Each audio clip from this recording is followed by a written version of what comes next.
महाराष्ट्र म्हणजे भारतामध्ये हे एकमेव असं राज्य आहे ज्याच्या नावामध्येच राष्ट्र आहे. आणि महाराष्ट्राला हजारो वर्षांचा प्रदीर्घ इतिहास लाभलेला आहे. आणि हा इतिहास नुसता प्रदीर्घ नाहीये, तर तो अतिशय वैभवशाली देखील आहे.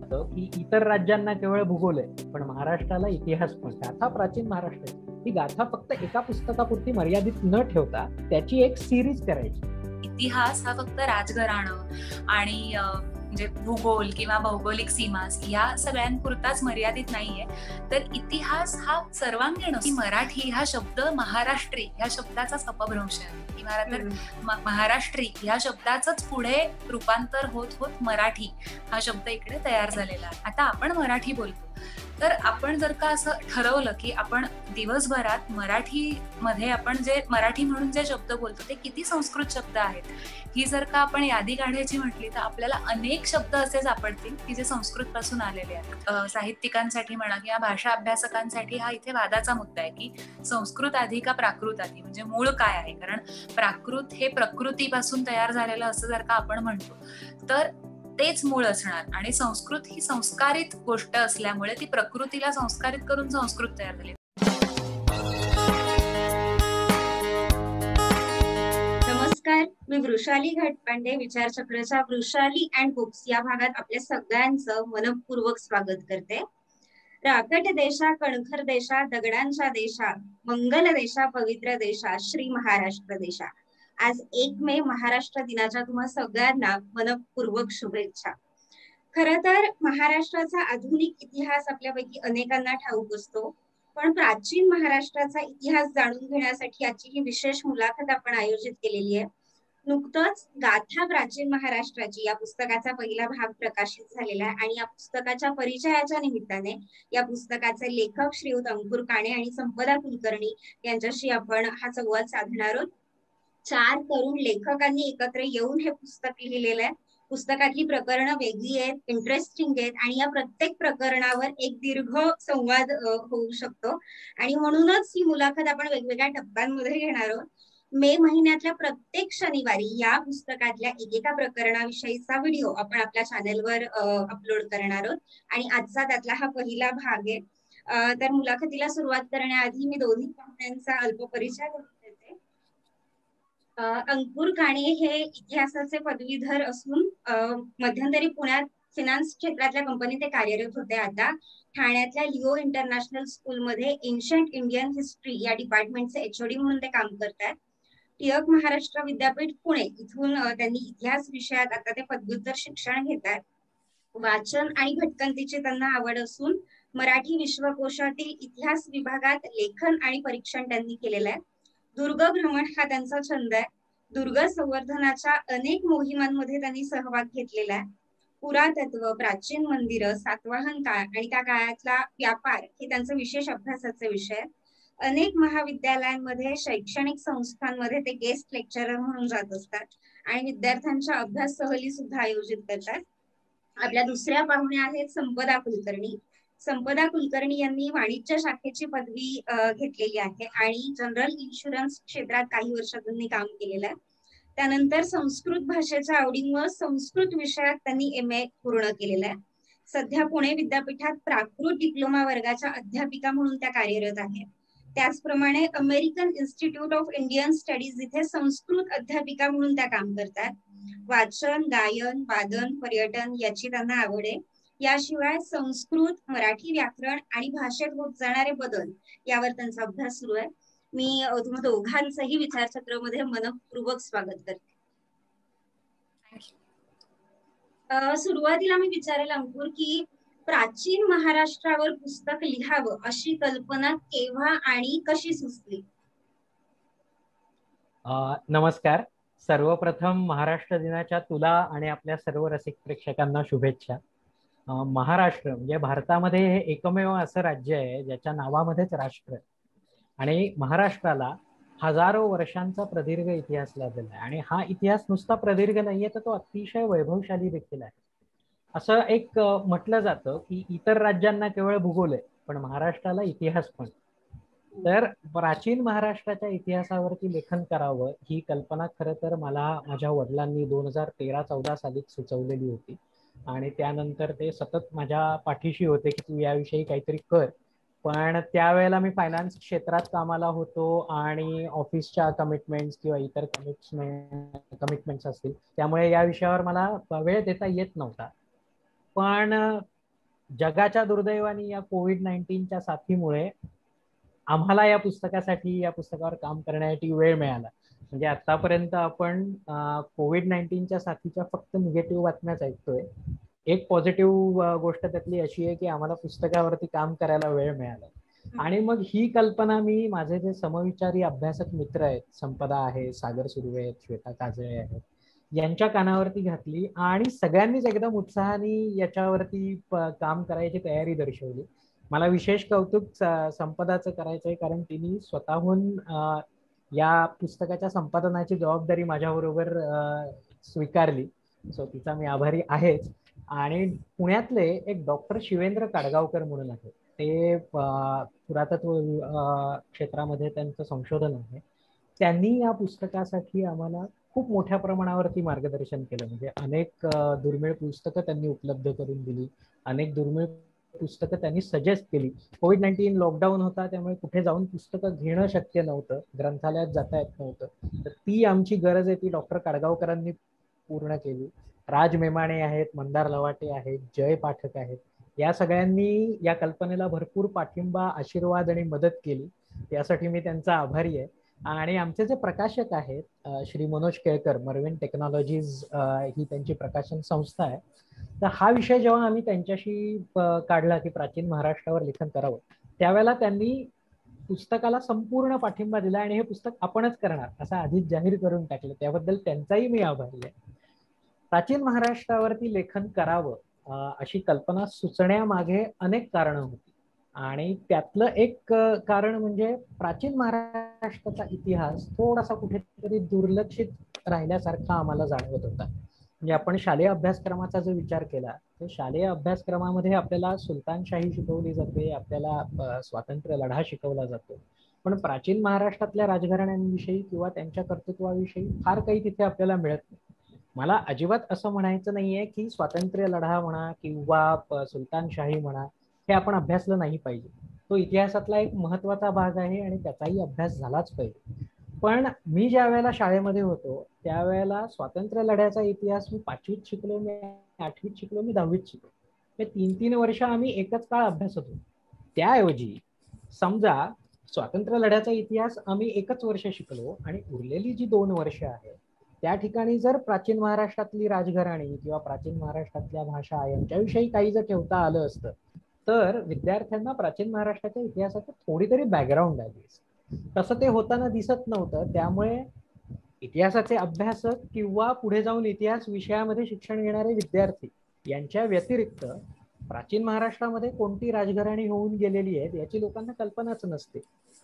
कल्पना असते पण सर्वार्थाने नसते. म्हणजे नावं ऐकलेली असतात पण कुठला काळ काय याची काहीच कल्पना नसते. आणि मग अशा दुर्लक्षित इतिहास लोकांपुढे आणावा यासाठी आम्ही या पुस्तकावर लक्ष द्यायला सुरुवात केली. असं नाहीये की याच्यापूर्वी इतिहास संशोधकांनी किंवा अभ्यासकांनी प्राचीन महाराष्ट्रातल्या गोष्टींवरती लेखन केलेलं नाहीये. अनेक लेखक आहेत, परंतु त्यांनी जे लेखन केलेलं आहे ते इतिहासातला एखादा विशिष्ट काळ किंवा एखादा विशिष्ट राजवंश किंवा विशिष्ट स्थापत्य प्रकार यांवरती लेखन केलेलं आहे. म्हणजे जर काळावरती वावी मिराशी आणि मोरवंचीकर सरांची पुस्तकं आहेत किंवा वाकाटकांवरती एस अळतेकरांचं पुस्तक आहे. नुकतंच बौद्ध स्थापत्यावरती सूरज पंडितांचं पुस्तक प्रकाशित झालं. पण मी म्हटलं तसं विशिष्ट काळ, विशिष्ट राजवंश किंवा विशिष्ट स्थापत्य यांवरती ते लेखन.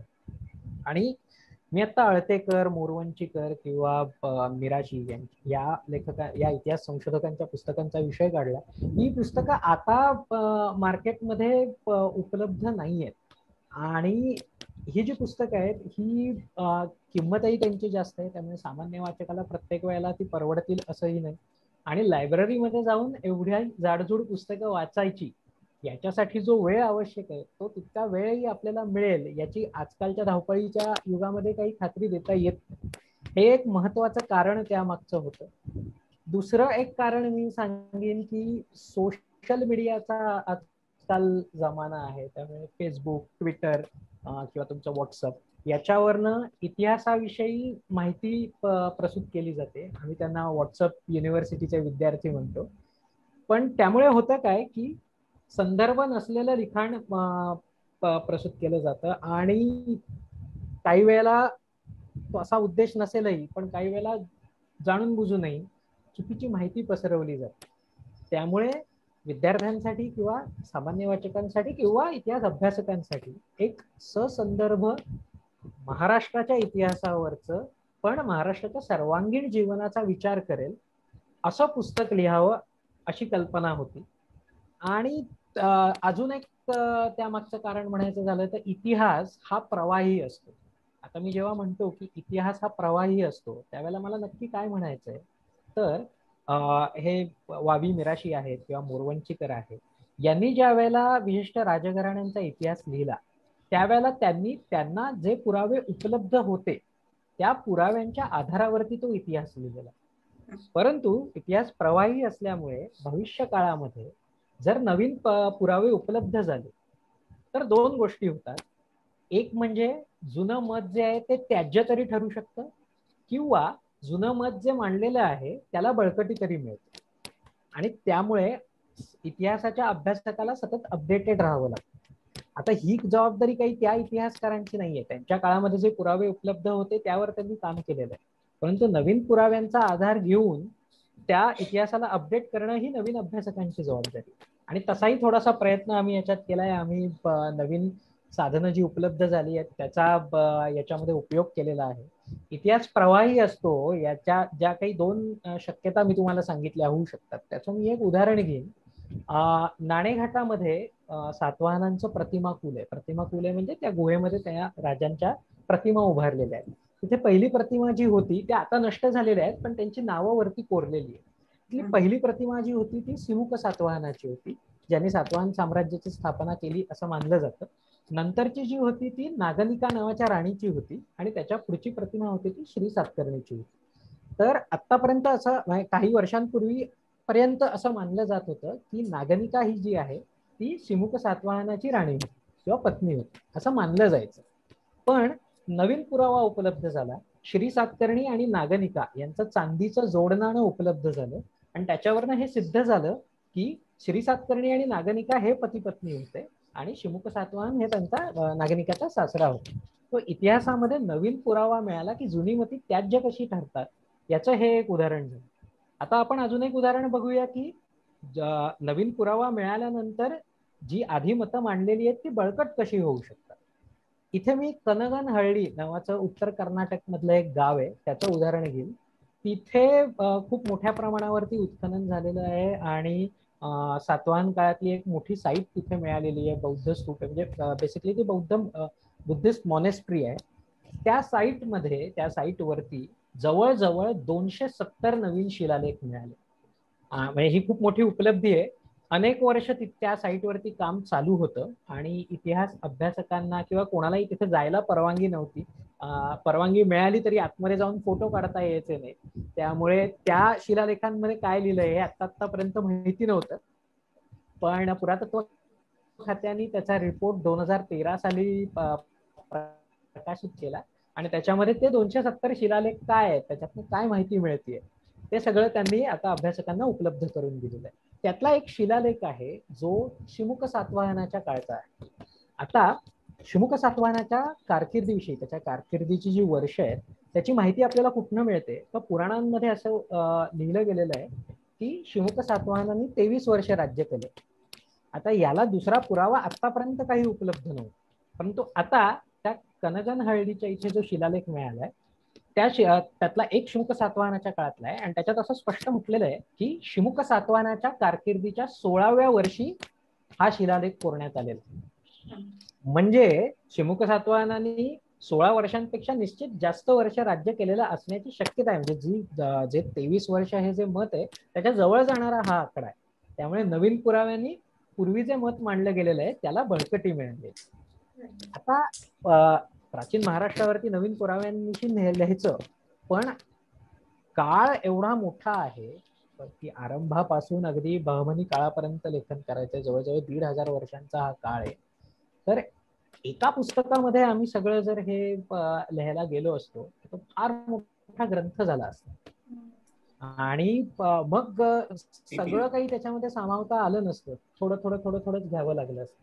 म्हणून मग आमच्या डोक्यात काय विचार आला की गाथा प्राचीन महाराष्ट्राची ही गाथा फक्त एका पुस्तकापुरती मर्यादित न ठेवता त्याची एक सिरीज करायची. भाग 1, भाग 2, भाग 3, भाग 4, आता काळानुसार किंवा विषयानुसार जेवढे भाग होतील तेवढे. यामुळे झालं काय की एक पुस्तक जे आहे ते कमी पेजेसचं असेल. आजकालच्या तरुण पिढीविषयी थोडीशी मला तक्रार आहे की मोठी पुस्तकं वाचायला ते जात नाहीत, कंटाळा करतात. सो त्यांच्यासाठी एक 200-250 पानांचं एक पुस्तक अशी सिरीज. त्याने फायदा असा होतोय की आम्हालाही भरपूर विषयांवरती लेखन करता येतंय. तरुण पिढी जी आहे ती मोठं पुस्तक आहे म्हणून कंटाळा आहे म्हणून सोडून देणार नाही, ते वाचायचा प्रयत्न करतील आणि किमतीच्या दृष्टीनेही हे वाचकांसाठी सोयीचं पडेल. अशा दृष्टीने आम्ही ही सगळी कारण आहेत की आम्ही गाथा प्राचीन महाराष्ट्राची या विषयावरती म्हणजे प्राचीन महाराष्ट्राच्या इतिहासावरती लेखन करायला सुरुवात केली. संपदा तुमच्याकडे येईल, तुमच्यासाठी हा सगळा लेखन प्रवास कसा होता? खूप मी त्याच्यासाठी आधी अंकुरचे आभार मानते की त्यांनी मला ही संधी दिली. खरं तर त्याचंही माझंही आमच्या दोघांचंही हे पहिलंच पुस्तक आहे. म्हणजे असं प्रॉपर जे प्रकाशित झालंय, याच्या आधी असे छोटे मोठे लेख वगैरे लिहिलेले होते, पण आपल्या नावावर एखादं पुस्तक असणं ही खरोखर खूप आमच्यासाठी खूप आनंदाची गोष्ट होती. तर त्याच्यामुळे त्याला मी थँक्यू म्हणेन. आणि लेखनाचा प्रवास म्हणायला गेलं तर मला असं नेहमी वाटतं की आपला एखादा जर का आवडीचा विषय असेल किंवा आपलं एखादं आवडीचं काम असेल तर ते आपण नेहमी खूप जास्त जीव ओतून करत असतो. त्याच्यामुळे माझे जे विषय होते, अर्थातच म्हणजे आपली ज्याच्यामध्ये आपल्याला ज्याच्यामध्ये ज्ञान आहे तेच आपण विषय घेतलेले केव्हाही चांगले असतात, कारण त्याच्यात आपण जास्त अधिकाराने लिहू शकतो. तर त्यानुसार अंकुरनेच मला हे विषय सजेस्ट केले खरं तर, की असं असं करायचंय. मुळात जर का बघायला गेलं तर माझा इतिहासाशी थेट संबंध नाहीये, माझा भाषेशी आहे. त्या भाषेच्या इतिहासाशी संबंध येतो. पण गाथा प्राचीन महाराष्ट्राची ह्या पुस्तकाचं जर का तुम्ही नाव बघितलं तर असं वाटू शकतं की ह्याचा भाषेशी काय संबंध असेल. जे सुरुवातीला मलाही वाटलं की जेव्हा त्यांनी माझ्याकडे हा विषय मांडला की आपण असं करूया, तेव्हा त्याला मी म्हटलं अरे याच्यात मी काय लिहिणार म्हणून. तर त्यांनी मला तेव्हा समजावून सांगितलं की आपल्याला भाषेच्या इतिहासाविषयी सुद्धा लिहायचंय. इतिहास हा फक्त राजघराणं आणि म्हणजे भूगोल किंवा भौगोलिक सीमा या सगळ्यांपुरताच मर्यादित नाहीये, तर इतिहास हा सर्वांगीण असतो. म्हणजे राजवट आणि ते सगळं तर आलंच, पण त्या काळातली संस्कृती, मग संस्कृती म्हटलं की भाषा आली, त्यांच्या सगळ्या परंपरा, हे सगळ्या गोष्टी आल्या. तर त्या अंगाने तू ह्याचा विचार कर आणि त्यानुसार तू विषय निवडून त्यांनीच दिला आणि त्यानुसार तू तो विषय फुलवत नाही, असं त्यांनी मला सांगितलं. त्याच्यामुळे मग गाथा सप्तशती विषय घ्यायचं ठरलं, महाराष्ट्र प्राकृत हे घ्यायचं ठरलं. आणि ह्या गाथा प्राचीन महाराष्ट्राची ह्या पुस्तकाला हे एक वेगळा आयाम सुद्धा मिळू शकतो असं तेव्हा लक्षात आलं आणि त्या अंगाने सुद्धा हे पुस्तक आम्ही लिहिलं. तर लिहित असताना खरोखर खूप छान वाटलं. म्हणजे तो विषय जरी मी आधी अभ्यासलेला असला तरी या पुस्तकाच्या निमित्ताने मी अजून डिटेलमध्ये तो आणि वेगळ्या दृष्टिकोनातनं मी ते हाताळलं. की आधी मी फक्त भाषेच्या दृष्टिकोनातनं बघत होते, पण आता भाषेचा इतिहास आणि त्या इतिहासाचा तत्कालीन राजांशी किंवा त्या राजवटीशी, त्या काळाशी असणारा संबंध काय आहे हा थोडाफार विचार करण्यात आला. आणि त्याच्यामुळे जरी आम्ही लिहिलं असलं तरी आमच्याही ज्ञानात ते करत असताना खूप भर पडली. त्या निमित्ताने वेगवेगळे संदर्भ शोधणं किंवा त्या निमित्ताने वेगवेगळ्या चर्चा करणं, ह्या चर्चांमधून आम्हाला इतके वेगवेगळे विषय मिळत गेले आणि इतके वेगवेगळ्या कल्पना आम्हालाही समजल्या की ज्या आधी आम्हाला माहिती नव्हत्या किंवा असा कधी विचार केलेला नव्हता. तर त्याच्यामुळे ओव्हरऑल हा जो काही लेखनाचा प्रवास होता तो खरोखर खूप आमच्या ज्ञानात भर पाडणारा होता आणि खरंच खूप मजा आली आहे करत असताना. आणि आता आम्हालाही उत्सुकता आहे की पुढे आम्ही अजून किती काय काय छान छान लिहू शकतो, वाचू शकतो. तुम्ही 4 तरुण लेखक एकत्र आले आणि त्यातून हे पुस्तक आलेलं. जेव्हा एकच व्यक्ती लिहित असते तेव्हा सगळ्या जबाबदाऱ्या त्या एका व्यक्तीला पार पाडायच्या असतात. तुम्ही चौघांनी मिळून ह्या सगळ्या जबाबदाऱ्या कशा विभागून घेतल्या होत्या? आता तुम्ही म्हणालात की हा तुमचा अभ्यासाचा स्पियर होता आणि त्यात अंकुरने एक सांगितलं की हा विषय आहे आणि याप्रमाणे करायचंय. तर सगळ्यांचा चौघांचा मिळून याकडे बघण्याचा दृष्टिकोन कसा होता? एकंदरीत हा सगळा ताळमेळ तुम्ही कसा बसवला? अंकुर. खूप इंटरेस्टिंग उत्तर आहे याचं. वृषाली, तू जर बघितलं असशील तर आमची करिअर बॅकग्राऊंड जर बघशील प्रत्येकाची, तर मी फायनान्स मध्ये होतो. म्हणजे इतिहासाशी काही तसा शैक्षणिक दृष्ट्या म्हणायला तर संबंध, करिअरच्या दृष्टीने काही संबंध नाही. संपदा जी आहे ती सुरुवातीला फायनान्स आणि इन्शुरन्स या क्षेत्रामध्ये होती. आमचे अजून एक लेखक आहेत सागर सुर्वे, ते MIS मध्ये आहेत, आणि श्वेता काजळे ज्या आहेत त्या आर्टिस्ट आहेत. आम्ही इतिहासासाठी चारी जण वेडे आहोत असं म्हटलंच तरी चालेल, आणि त्यामुळे आमची मुख्य करिअर सोडून आम्ही सगळ्यांनी इतिहासासाठी एकत्र आलो. आणि त्यावेळेला मग मी आता प्रायव्हेट ह्याच्यात बँक ऑफ न्यूयॉर्क मेलन मध्ये कामाला होतो, आणि तिथे असताना मी टीम मॅनेज कशी करायची हे खूप जवळून बघितलेलं होतं, कारण मी सुद्धा त्या टीमचा एक भाग होतो. त्यावेळेला असं लक्षात आलेलं की आमचे जे मॅनेजर्स किंवा टीम लिडर्स असायचे ना, ते आमच्या स्ट्रेंथ्स काय आहेत त्यानुसार आम्हाला कामं द्यायचं. मग इथे आम्ही 4 जण मिळून काम करत असताना, आता इतिहासासाठी वेडे म्हटल्यानंतर ते आम्ही खरंच वेडे आहोत. म्हणजे 4 लोकांचे 4 विचार, 4 वेगवेगळे स्वभाव. सो माझ्या असं लक्षात आलं की तिथे जी स्ट्रॅटेजी आम्ही वापरतोय तीच स्ट्रॅटेजी इथे वापरायला हवी, की प्रत्येकाच्या ज्या स्ट्रेंथ्स आहेत त्यानुसार प्रत्येकाला विषय देऊया. म्हणजे मी असा विषय म्हणजे काय म्हणतो ना, की टायटल सजेस्ट नाही केलं, मी त्यांना एक लार्जर एरिया दिला की त्यातनं तुम्हाला जो विषय आवडेल तो तुम्ही निवडा. मग त्या केसमध्ये मी माझ्याकडे विषय घेताना, आता मी शिलालेख आणि ताम्रपटांविषयी जास्त वाचतो, त्याच्यामधनं राजकीय माहिती मिळत असते, किंवा भूगोलाची मला थोडीफार आवड आहे, त्यामुळे भौगोलिक इतिहासाच्या दृष्टीनं भूगोल कसा दिसतो किंवा भूगोलाच्या दृष्टीनं इतिहास कसा दिसतो. सो ती प्रकरणं मी माझ्याकडे घेतली राजकीय विषयांशी संबंधित. संपदा भाषेची शिक्षिका म्हणूनच काम करते आहे, सो भाषा ही तिची स्ट्रेंथ आहे. सो भाषेविषयी किंवा प्राचीन साहित्याविषयीचे विषय मी तिच्याकडे दिलेले होते. सागर सुर्वे जो आहे तो जातीवंत भटक्या आहे माझ्यासारखाच. तो सतत गडकिल्ल्यांवरती फिरत असतो आणि प्राचीन भारतातील व्यापारी बंदर किंवा घाटवाटा यातनं त्याची भटकंती चालू असते. सो माझ्या दृष्टीने त्याच्यासाठी तो विषय योग्य ठरला असता, म्हणून मी त्याला त्या संबंधी कुठले तरी 2 विषय निवड असं सांगितलं. श्वेता काजळे ज्या आहेत त्या आर्टिस्ट आहेत. आपण आतापर्यंत अजिंठा वेरूळची लेणी एक इतिहास अभ्यासक म्हणून बघितली असतील किंवा सामान्य पर्यटक म्हणून बघितली असतील, पण एका कलाकाराच्या नजरेतून त्या कलाकृतीकडे कसं बघायचं हे एक कलाकारच सांगू शकेल. आणि म्हणून ते 3 विषय श्वेताला मी अलॉट केले की तू या विषयामध्ये काम कर. सो प्रत्येकाच्या स्ट्रेंथ्स बघून त्यांना कामं दिलेली होती. आणि इथे एक थोडासा डेडलाईन नावाचा जो प्रकार असतो त्याच्याशी फार खेळावं लागलं, कारण COVID-19 मुळे बऱ्याच अडचणी येत होत्या. पण सगळ्यांनीच मला कुठलाही मनस्ताप न देता आपापल्या डेडलाईन्स अगदी काटेकोरपणे पाळल्या, व्यवस्थित विषय पूर्ण करून मला दिले. आणि मग नंतरची प्रोसेस होती की मी आणि संपदा आम्ही दोघांनी संपादनाचं काम केलं. थोडंसं असं होत होतं की 4 लेखक असल्यामुळे 4 लेखकांच्या लिखाणाच्या शैली वेगवेगळ्या आहेत. बरोबर. तो एका कुठल्या तरी कॉमन शैलीवरती सगळं लिखाण आणून सोडणं हे एक मोठं चॅलेंज होतं. पण ते थँक्स टू संपदा, भाषेचीच शिक्षिका आहे, केलं नसतं तर मग अवघड होतं, पण तिने ते मॅनेज केलं, त्याची मला फार मदत झाली.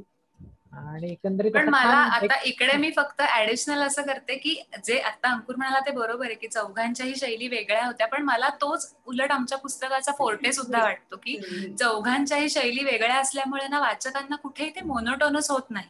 कारण एक लेख वाचल्यानंतर दुसरा जरी एका लेखकाचा असला तरी ठीक आहे, मग तिसरा लेख अजून दुसऱ्या लेखकाचा आल्यानंतर त्याच्यात काहीतरी नाविन्य, विषय तर वेगळे आहेतच नो डाऊट, पण त्याच्यात सुद्धा ते वाचत असताना तुम्हाला काहीतरी वेगळं वाचल्याचा अनुभव येतो. ती भाषेची गंमत आहे. कारण मी एखादा शब्द वापरेन, तो दुसरा लेखक दुसरा काहीतरी शब्द वापरेल किंवा त्याची वाक्यरचना करण्याची पद्धत काहीतरी वेगळी असेल. तर आम्हाला तर ते जाणवलंच, पण वाचकांना सुद्धा ते जाणवेल आणि त्याच्यातनं त्यांना ते गुंतून राहतील त्या पुस्तकात, असं मला वाटतं, शैली वेगळी असते. पुस्तकाचं वेगळे पण यातच आहे, म्हणजे चौघं वेगवेगळ्या विचार सरणीतून लिहून जे कागदावर हो हो. उतरलेले ते एक वेगळं झालेलं आहे. तो युनिकनेस मी म्हणेल या सगळ्यात. आणि ह्याच्यात मला अजून एक ऍड करायला असं म्हणजे सांगावं असं वाटतं की आमच्या चौघांपैकी फक्त मी आणि अंकुर आम्ही दोघंच पुण्यात होतो. बाकी हे सागर जो आहे तो कर्जतला राहतो आणि श्वेता पुण्यातच राहते. पण आमची कोविड ह्या गोष्टीमुळे भेटच होऊ शकली नाही आमच्या चौघांची सुद्धा. जे काही व्हायचं ते फोनवर बोलणं व्हायचं. आणि शेवटी जेव्हा आमचं पुस्तक पूर्ण झालं त्यानंतर आम्ही पहिल्यांदा भेटलो चौघं. म्हणजे प्रत्यक्षात भेटल्यानंतर काही गोष्टी आपण एक्सचेंज ऑफ थॉट्स होऊ शकतात. आपण विचार एकमेकांशी व्यक्त करून भेटून काही कामं जास्त चांगली होऊ शकतात. पण आमची कोविडमुळे भेट होऊच शकली नाही. इनफॅक्ट मी आणि अंकुर जरी पुण्यात असलो तरी आम्ही पुस्तक जेव्हा अगदी संपादनाचं काम आलं तेव्हा पहिल्यांदा भेटलो. त्याच्यामुळे हे सगळे विचार फोनवर, म्हणजे जसं तो मगाशी म्हणाला की आधुनिक साधनांचा वापर केला, तर हे सुद्धा त्याच्यामध्ये एक आहेच की व्हिडिओ कॉल्स म्हणा किंवा झूम कॉल्स आणि फोन कॉल्स ह्या सगळ्यामुळे आमचं काम खरं तर सोपं झालं. नाही तर कठीण होतं. म्हणजे नुसतं व्हॉट्सअपच्या कोविड ग्रुपवर आम्ही चर्चा प्रथेप्रमाणे करून हे सगळं या पुस्तकाचा जन्म पण ऑनलाईन झालेला आहे. ऑनलाईन झालंय. खरंय. चांगलं आहे. म्हणजे अशा प्रकारे जर काही कलाकृती निर्माण होणार असेल तर मग तो कसाही संपर्क आला ऑनलाईन ऑफलाईन तरी हो हो छान हो. काम घडतंय हे शेवटी महत्वाचं. म्हणूनच बरोबर. मला ही उत्सुकता होतीच, कारण जेव्हा मी लेखक परिचय वाचला तेव्हा चौघं वेगवेगळ्या क्षेत्रातले यांनी हे सगळं जुळवलं कसं, हाच मला मोठा प्रश्न होता आणि ते आता तुम्ही सांगितलं. आता थोडं आपण डीप पुस्तकातली जी प्रकरणं आहेत त्याच्यावर चर्चा करूयात. आज 1 मे आहे आणि महाराष्ट्र संस्कृतीचा आपल्याला अभिमान असतो, आपल्याला आदर असतो आणि मराठी भाषा हा मराठी संस्कृतीचा मुख्य गाभा आहे. तर मला हे जाणून घ्यायचंय की मराठीची उत्पत्ती कशी झाली आणि पुस्तकात महाराष्ट्री प्राकृत हे प्रकरण आहे. तर याविषयी काय सांगाल अंकुर? माझ्या मते हा प्रश्न माझ्या मते संपदा जास्त योग्य हो उत्तर हो, देऊ शकेल मराठी यावरती भाषा असं म्हटल्यावर वाटतं. मी संपदालाच हा, विचारायला पाहिजे. येस. जसं आता वैशाली तू म्हणालीस की मराठी भाषेची उत्पत्ती, तर सगळ्यात आधी मला हे सांगायला आवडेल की उत्पत्ती तेव्हा होते जेव्हा काहीच अस्तित्वात नसतं. म्हणजे उत्पत्ती ही शून्यातून होते असं म्हणू शकतो आपण. किंवा त्या गोष्टीची जी निर्मिती असते ती शून्यातून होते. पण मराठी भाषेच्या बाबतीत तसं झालेलं नाहीये. कारण मराठी भाषा ही संस्कृत आणि त्यानंतर पर्यायाने प्राकृत ह्या भाषेतून उत्क्रांत होत गेली. त्याच्यामुळे आपण त्याला मराठी भाषेची उत्पत्ती न म्हणता उत्क्रांती हा जास्त चांगला शब्द तिथे आपण वापरू शकतो. आणि जसं आपण म्हणतो की महाराष्ट्र आहे, महाराष्ट्राची भाषा मराठी, तर मुळात इथे मला सांगायला आवडेल की मराठी हा शब्द महाराष्ट्री ह्या शब्दाचाच अपभ्रंश आहे. किंवा तर महाराष्ट्री ह्या शब्दाचंच पुढे रूपांतर होत होत मराठी हा शब्द इकडे तयार झालेला आहे.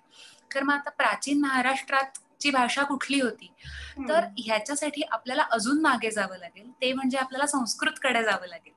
तर संस्कृत ही सगळ्या भारतीय भाषांची जननी आहे असं आपण म्हणतो. म्हणजे मोस्टली सगळ्याच भारतीय भाषा ज्या आहेत त्या संस्कृतोद्भव आहेत. त्यांच्यामध्ये संस्कृतचे बऱ्यापैकी संस्कृत त्यांच्यामध्ये आढळते. किंवा आता काही कारणांनी वेगवेगळ्या गोष्टींमुळे भाषांमध्ये बदल झालेले आहेत, पण त्यांची पाळंमुळं संस्कृतातच आहेत असे अनेक पुरावे आपल्याला आतापर्यंत सापडलेले आहेत. आणि अजूनही आता आपण मराठी बोलतो, तर आपण जर का असं ठरवलं की आपण दिवसभरात मराठीमध्ये आपण जे मराठी म्हणून जे शब्द बोलतो ते किती संस्कृत शब्द आहेत ही जर का आपण यादी काढायची म्हटली तर आपल्याला अनेक शब्द असे सापडतील की जे संस्कृत पासून आलेले आहेत. त्याच्यामुळे जर का आपण हा विचार ग्राह्य धरला की संस्कृत पासूनच सगळ्या भाषांचा उद्भव झालेला आहे, तर मराठी सुद्धा संस्कृत पासूनच तयार झाली. पण मग कशी डायरेक्ट आधी संस्कृत होती आणि आता मराठी झाली असं झालं का, तर ते तसं कधीच होत नसतं. भाषा ही प्रत्येक दर मैलावर दर कोसावर बदलत असते असं आपण जे म्हणतो. तर आधी संस्कृत होती, त्या संस्कृत मध्ये काही बदल होऊन किंवा त्यांच्यामध्ये काही स्थित्यंतर होऊन त्याची प्राकृत भाषा तयार झाली. आता हा इकडे एक अनेक साहित्यिकांसाठी म्हणा किंवा भाषा अभ्यासकांसाठी हा इथे वादाचा मुद्दा आहे की संस्कृत आधी का प्राकृत आधी, म्हणजे मूळ काय आहे. कारण प्राकृत हे प्रकृतीपासून तयार झालेलं असं जर का आपण म्हणतो, तर तेच मूळ असणार. आणि संस्कृत ही संस्कारित गोष्ट असल्यामुळे ती प्रकृतीला संस्कारित करून संस्कृत तयार झाली. त्याच्यामुळे काही भाषा अभ्यासकांचं असं म्हणणं आहे की संस्कृतच्या आधी प्राकृत होती आणि मग संस्कृत आली. पण दुसरा मतप्रवाह हे सुद्धा सांगतो की संस्कृत आधी होती आणि त्याच्यानंतर प्राकृत तयार झाली, कारण संस्कृतमध्ये जे काही बदल झाले त्याच्यानंतर प्राकृत तयार झाली. तर आपल्याकडे असणाऱ्या पुराव्यांवरून आणि आपल्या समोर जे आपल्याला ज्या शब्दांचे जे बदल झालेले दिसतात त्याच्यावरून असं लक्षात येतं की संस्कृत ही भाषा मूळ असावी आणि प्राकृत ही त्याच्यापासून तयार झालेली असावी असं. आता मी ह्याच्यात एक तुला उदाहरण म्हणून सांगते की संस्कृतमध्ये आपण महार्ह असा एक शब्द आहे, महार्ह. तर आता प्राकृतमध्ये त्याचं काय झालं, प्राकृतमध्ये त्याचं महग्ग असं परिवर्तन झालं महार्ह या शब्दाचं, आणि मराठीत आता आपण महाग म्हणजे महग्गचं महाग असं झालं, ज्याचा अर्थ होतो एक्सपेन्सिव्ह, महागडं ज्याला आपण म्हणतो. तर असे हे भाषांमध्ये बदल होत जातात. संस्कृतमध्ये शून्य असा शब्द आहे, शून्यचं प्राकृतात सुन्न असं झालं आणि त्या सुन्नचं मराठीत सुन्न झालं. आपण जो वाक्प्रचार म्हणतो की मी सुन्न झाले, म्हणजे सुन्न होतो म्हणजे काय होतं, तर आपल्या मनातले सगळे विचार निघून जातात आणि काही सूचना असतं, शून्यत्व येतं. तर असे हे जे बदल होत गेले ते महाराष्ट्री म्हणजे संस्कृत, त्याच्यानंतर प्राकृत आणि मग मराठी. मग आता मराठीचा ह्याच्याशी डायरेक्ट संबंध कसा हे सांगते. तर संस्कृत पासून प्राकृत तयार झाली असं आपण म्हणतो, या संस्कृतात बदल होत होत प्राकृत तयार झाली. बरं, ही प्राकृत भाषा जी आहे ती फक्त महाराष्ट्रात होती का, तर नाही. प्राकृत भाषा ही महाराष्ट्रात, देशात, भारतातल्या अनेक भागांमध्ये गेली.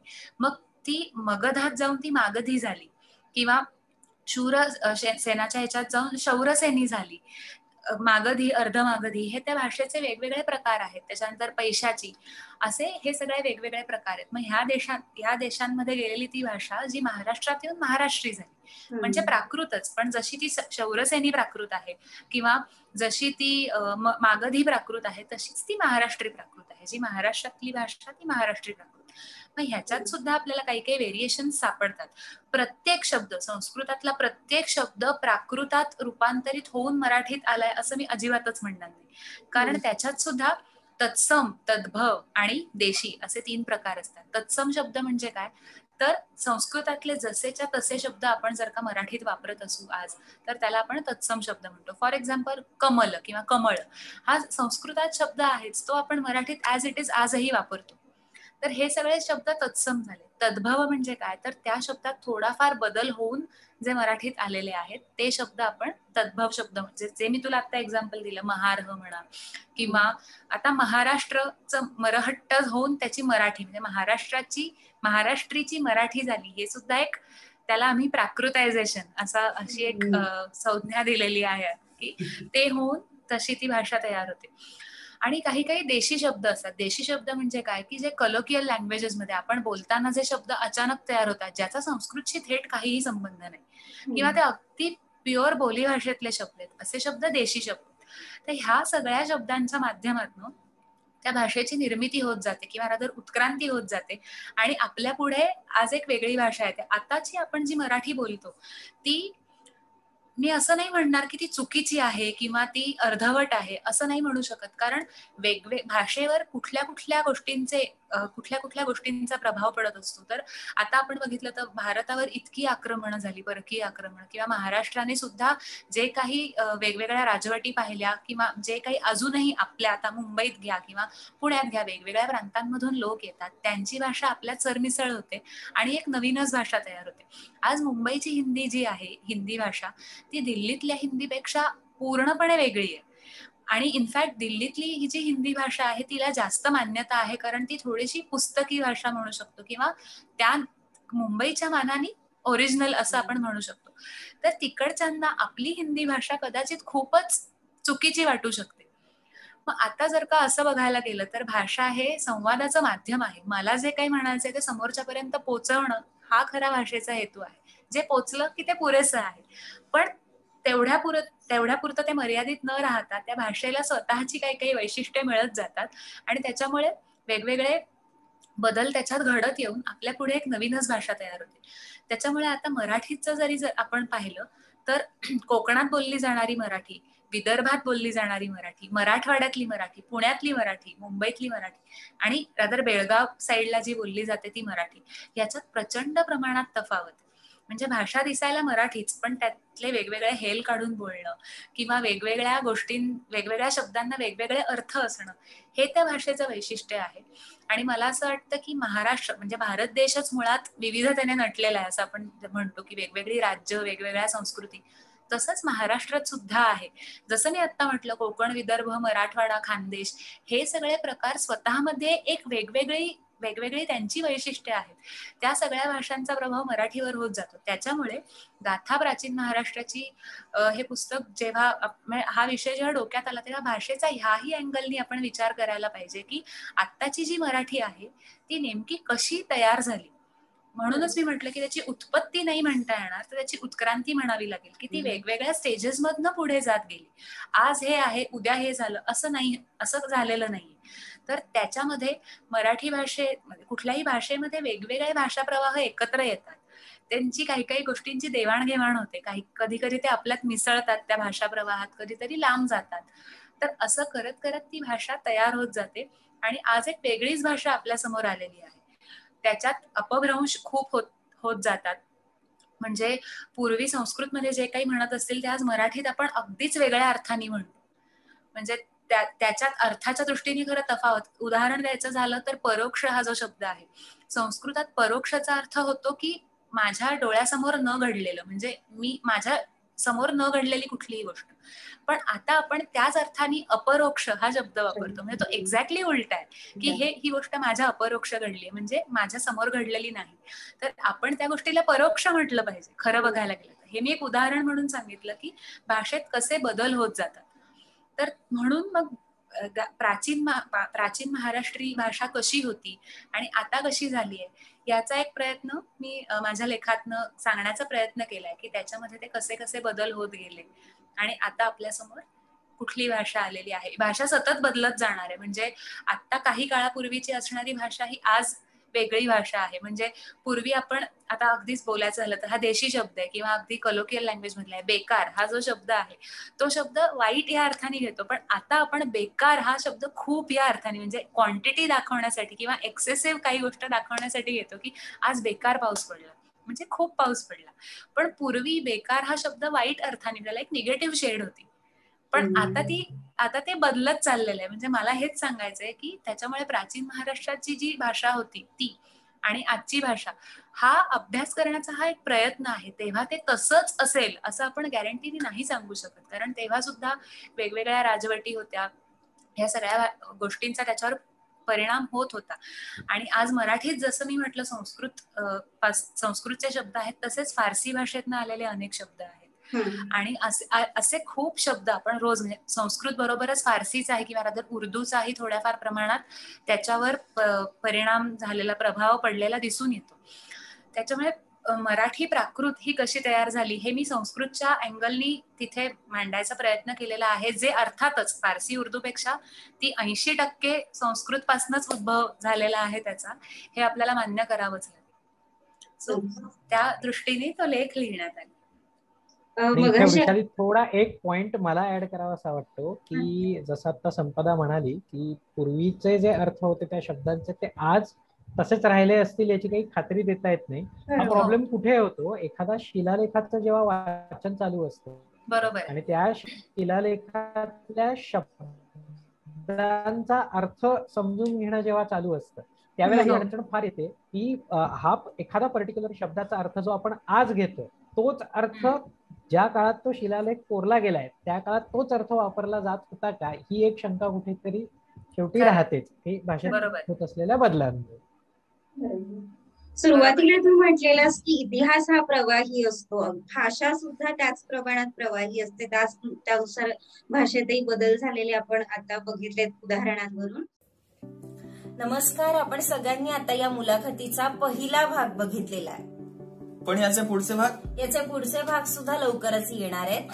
प्राचीन महाराष्ट्राच्या अभ्यासाच्या दृष्टिकोनानं आणि महाराष्ट्र दिनाचं औचित्य साधून संपूर्ण मे महिन्यातल्या प्रत्येक शनिवारी सकाळी ठीक 10 वाजता आपण या मुलाखतीचा पुढचा भाग अपलोड करणार आहोत. प्रत्येक शनिवारी ठीक 10 वाजता बघायला विसरू नका मुलाखतीचा पुढचा भाग. ही मुलाखत कशी झाली हे देखील आम्हाला सांगा आणि अजून आपल्याला काय ऐकायला आवडेल किंवा अजून कुठल्या प्रकारच्या व्हिडिओज आम्ही चॅनलच्या माध्यमातून आपल्यापर्यंत पोहोचवू शकतो हे आम्हाला कमेंट करून नक्की सांगू शकता. तुम्ही जर आमचं चॅनल अजून सबस्क्राईब केलं नसेल तर ते चॅनल देखील सबस्क्राईब करा आणि शेजारचं बेल आयकॉन देखील क्लिक करा, जेणेकरून आमच्या येणाऱ्या व्हिडिओज हे आपल्याला लगेच कळतील.